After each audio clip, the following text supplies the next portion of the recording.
أعوذ بالله من الشيطان الرجيم بسم الله الرحمن الرحيم رب اشرح لي صدري ويسر لي أمري واحلل عقدة من لساني يفقه قولي آمين يا رب العالمين. السلام علیکم ورحمۃ اللہ وبرکاتہ.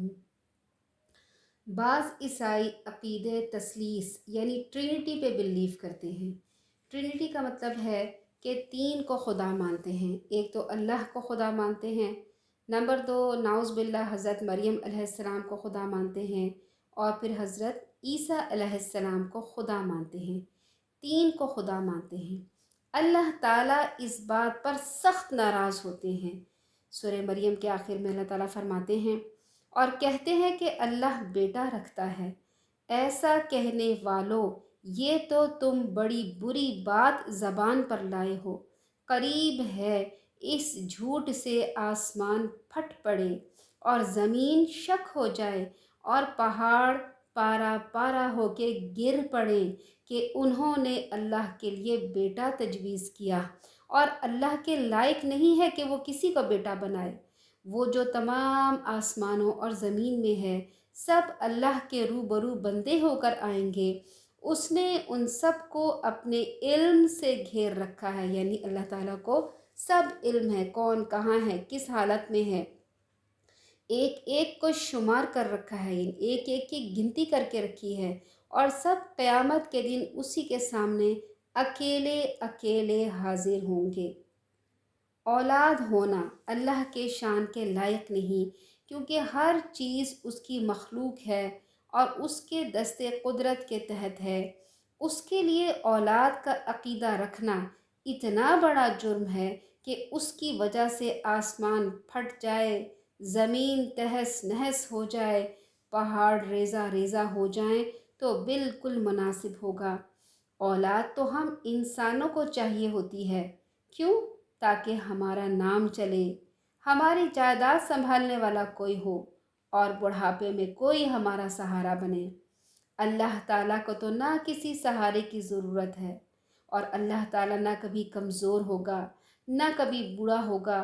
پھر اللہ تعالیٰ کو اپنا نام باقی رکھنے کے لیے کسی کی ضرورت نہیں.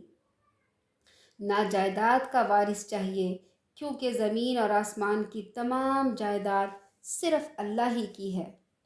سورہ نساء میں اللہ تعالیٰ نے عیسائیوں کے جھوٹے دعووں کی تردید کرتے ہوئے فرمایا، اور خود ساختہ خود گڑھے ہوئے عقیدہ، یعنی اور جو انہوں نے خود گڑھا ہوا عقیدہ ہے اس میں غلو کیا. غلو کہتے ہیں کسی کا رتبہ اس کے اصل رتبے سے بڑھا دینا.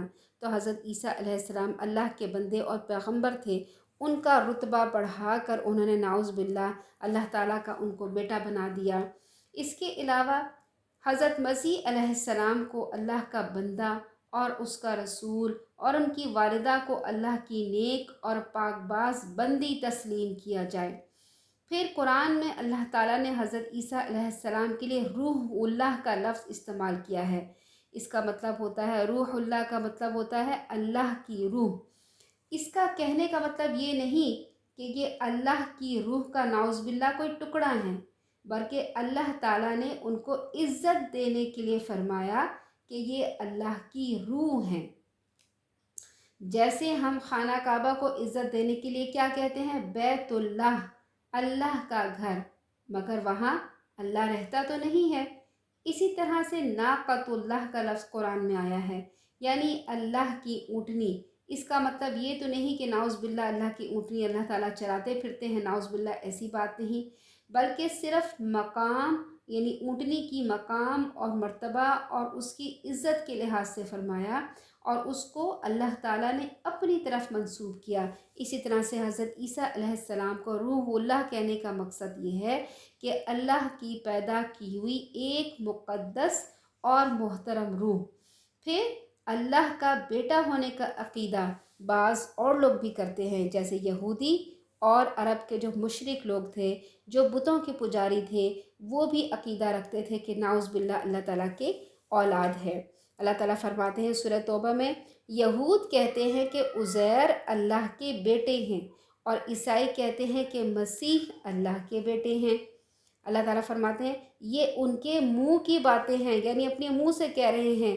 پہلے کافر بھی اسی طرح کی باتیں کیا کرتے تھے۔ عرب کے بعض مشرک قبائل جو مکہ مکرمہ میں قبیلے رہتے تھے، وہ لوگ بتوں کے پجاری تھے۔ خانہ کعبہ میں اس وقت بت ہوتے تھے۔ وہ یہ کہتے تھے کہ فرشتے نعوذ باللہ اللہ کی بیٹیاں ہیں جو جنوں کی معزز خواتین سے پیدا ہوئیں۔ اللہ تعالیٰ نے ان کے جھوٹ کو اس طرح جھٹلایا۔ اللہ تعالیٰ نے فرمایا سورہ زخرف میں، انہوں نے فرشتوں کو اللہ کی بیٹیاں مقرر کیا حالانکہ وہ بھی اللہ کے بندے ہیں۔ کون؟ یعنی فرشتوں کو اللہ تعالیٰ نے فرمایا کہ وہ اللہ کے بندے ہیں۔ پھر اللہ تعالیٰ فرماتے ہیں کیا یہ ان کی پیدائش کے وقت، یعنی یہ کون مشرکین مکہ فرشتوں کی پیدائش کے وقت حاضر تھے؟ یعنی کیا جب فرشتے پیدا ہو رہے تھے تو یہ مشرکین مکہ کیا وہاں موجود تھے جو ان کو یہ پتہ چلتا کہ فرشتے لڑکے ہیں یا لڑکیاں؟ ان قریب ان کی شہادت لکھ لی جائے گی اور ان سے باز پرس کی جائے گی، یعنی ان سے پوچھا جائے گا کہ تم نے ایسا کیوں کہا۔ اللہ تعالیٰ نے اس عقیدے کو کفر قرار دیا اور واضح کیا کہ حضرت عیسیٰ علیہ السلام بھی اور ان کی والدہ بھی مخلوق اور انسان تھے، اللہ کی عبادت کرنے والے اور اسی کی طرف بلانے والے تھے، اور دھمکی دی اگر وہ اس گستاخانہ عقیدے سے باز نہ آئے تو انہیں آخرت میں جہنم کی سزا بھگتنا پڑے گی اور ذلت و رسوائی ان کا مقدر ہوگی۔ ان آیات میں ٹرینٹی کے خود ساختہ بنائے ہوئے عقیدے کی نفی کی گئی۔ فرمایا اللہ تو ایک ہی ذات ہے، وہ قابل تقسیم نہیں، یعنی اللہ کی ذات کو تقسیم نہیں کیا جا سکتا۔ پھر آخر میں توبہ کرنے کی طرف توجہ دلائی گئی کہ اگر وہ توبہ کر لیں گے تو اللہ کی عظیم رحمت انہیں حاصل ہو سکتی ہے۔ حضرت مسیح علیہ السلام کی والدہ بھی صدیقہ یعنی انتہائی سچی اور پاک باز تھیں، ان سے کوئی غیر شریفانہ حرکت سرزد نہیں ہوئی تھی۔ یہ یہود کا جھوٹا الزام تھا۔ پھر اللہ تعالیٰ نے فرمایا کانا یأکلان الطعام، دونوں ماں بیٹا کھانا کھایا کرتے تھے۔ یہ بات کیوں کی گئی؟ یہ تو ہم سب انسان کرتے ہیں، اس لیے یہ بات کی گئی کہ وہ دوسرے انسانوں کی طرح کھانا کھاتے تھے، کیونکہ انسانوں کو بھوک لگتی ہے، کھانا کھانے کی ضرورت ہوتی ہے، کھانا کھائے بغیر انسان زندہ نہیں رہ سکتا۔ اس لیے یہ ماں بیٹا بھی خدا نہیں تھے بلکہ یہ خدا کے بندے تھے۔ ان کو بھی کھانا کھانے کی ضرورت پڑتی تھی، ان کو بھی بھوک لگتی تھی، تو یہ الہ نہیں ہے۔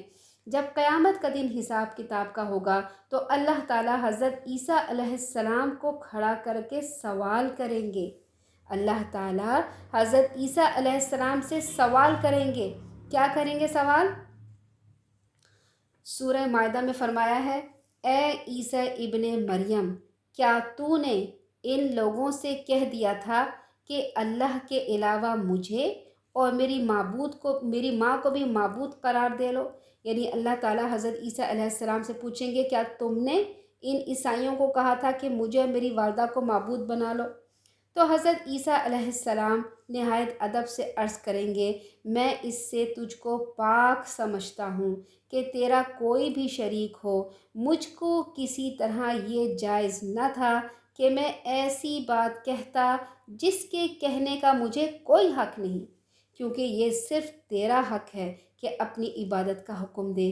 اگر میں نے کہا ہوگا تو تجھ کو اس کا علم ہے، تو میرے دل کی بات بھی جانتا ہے۔ میں تیرے نفس میں جو کچھ ہے اس کو نہیں جانتا، تو تمام غیب کا جاننے والا تو ہی ہے۔ اس انداز کلام میں اللہ تعالیٰ کا انتہائی ادب اور احترام ملحوظ رکھا گیا۔ پھر فرمایا کہ تم اللہ کی بندگی اختیار کرو جو میرا بھی رب ہے اور تمہارا بھی رب ہے۔ میں ان پر گواہ رہا، یعنی جب تک میں زندہ رہا اور جتنے لوگ مجھے پیغمبر مانتے رہے میں ان پر گواہ رہا۔ پھر جب تو نے مجھے اٹھا لیا، یعنی جب لوگوں نے مجھے صلیب پر چڑھانے کا اور شہید کرنے کا ارادہ کیا تو نے مجھ پر رحمت فرماتے ہوئے آسمانوں پہ زندہ اٹھا کر ان سے بچا لیا، کسی اور کی صورت مجھ جیسی بنا دی اور لوگوں نے اس پر اپنا غصہ نکال دیا۔ یہ سب کچھ ہوا تو ہی ان پر نگران تھا اور تو ہی ہر چیز کی پوری خبر رکھنے والا ہے۔ اگر اللہ تعالیٰ اپنے لیے اولاد منتخب کرنا چاہتا تو مخلوق میں سے کسی کو بھی یہ مقام دے سکتا تھا، لیکن بیٹا یا بیٹی اس کے شان کے لائق ہی نہیں ہے۔ اسی لیے فرمایا اگر اللہ کسی کو اپنا بیٹا بنانا چاہتا تو اپنی مخلوق میں سے جس کو چاہتا انتخاب کر لیتا۔ سبحانہ، وہ تو پاک ہے، هو اللہ الواحد القہار، وہی تو اللہ یکتا ہے اور بہت قہر والا ہے۔ پھر رسول اللہ صلی اللہ علیہ وسلم نے فرمایا، اللہ تعالیٰ فرماتا ہے آدم کا بیٹا مجھے گالی دیتا ہے، یعنی اللہ کے رسول صلی اللہ علیہ وسلم فرما رہے ہیں کہ اللہ تعالیٰ فرماتا ہے، جو بھی حدیث میں اللہ کے رسول صلی اللہ علیہ وسلم یہ فرمائیں کہ اللہ تعالیٰ نے فرمایا، یہ حدیث قدسی کہلاتی ہے، یہ وحی کی طرح نازل ہوتی ہے اللہ کے رسول صلی اللہ علیہ وسلم پر۔ تو اللہ تعالیٰ فرماتے ہیں کہ آدم کا بیٹا مجھے گالی دیتا ہے اور اسے یہ حق حاصل نہیں۔ گالی کیا ہے؟ وہ یہ دعویٰ کرتا ہے کہ میری اولاد ہے، حالانکہ میں اکیلا ہوں۔ قل هو اللہ احد اللہ الصمد، میں بے نیاز ہوں، لم یلد ولم یولد ولم یکن لہ کفوا احد، نہ مجھ سے کوئی پیدا ہوا نہ میں کسی سے پیدا ہوا ہوں اور میری ہی طرح کا کوئی ہمسر نہیں ہے۔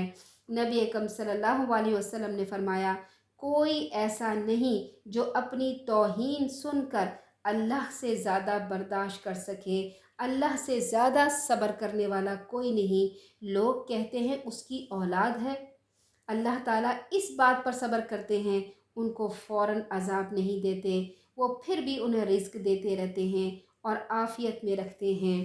اللہ تعالیٰ سے دعا ہے اللہ تعالیٰ ہمارے عقیدے کو بھی درست رکھے، ہمیں شرک سے بچائے اور کسی پر بھی کسی معصوم پر الزام دھرنے سے بچائے۔ آمین ثم آمین۔ سبحانک اللہم و بحمدک، نشہد ان لا الہ الا انت، نستغفرک و نتوب الیک۔ السلام علیکم ورحمۃ اللہ وبرکاتہ۔